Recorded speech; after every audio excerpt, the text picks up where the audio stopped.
हा जो काही फोटो आहे मुळशीमधील एका लव्ह मॅरेज केलेल्या कपलचा आहे.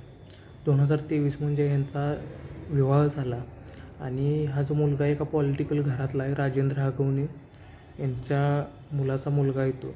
आणि ह्याच्या काय अटी होत्या लग्न करताना, म्हणजे हुंड्याच्या मुलीच्या म्हणजे वैष्णवीच्या घरच्यांनी एक फॉर्च्युनर 51 का 55 तोळं सोनं काहीतरी होतं आणि काही चांदीची भांडी लग्न लावून असं 1 ते 2 कोटी रुपये खर्च करून लग्न लावून दिलं.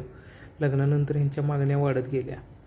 हे आज हे पाहिजे, उद्या तेवढं पाहिजे, म्हणजे पैशांची डिमांड वाढत गेली आणि हिला मारहाण व्हायला लागली. अगदी घरातली तिच्या तोंडावरच थुंकायचे पूर्ण. म्हणजे सहन झाल्यामुळे तिनं आत्महत्या केली. म्हणजे हा 16 मेला की तिची मार खाऊन खाऊन तिनं म्हणजे तिचा जीव गेला, म्हणजे हत्या केल्या.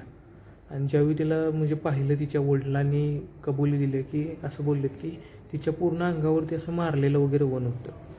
त्यामुळं घरच्यांचा विरोध असताना पण ह्या मुलीनं लग्न केलं, म्हणजे घरच्यांचं ऐकलं नाही.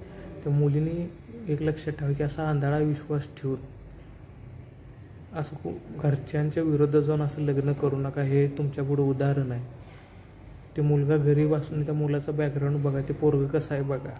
नाही तर तुम्ही जर हाय क्लास जर सगळ्या गोष्टी जर बघायला गेला, स्टँडर्डवरून जर बघायला गेला तर अवघड होतं. कुणावर असा आंधळा विश्वास ठेवू नका.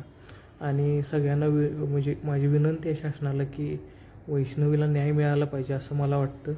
जे कोण दोषी आहेत त्यांना जन्मठेपेची शिक्षा मिळावी असं मी एवढी विनंती करतो आणि थांबतो.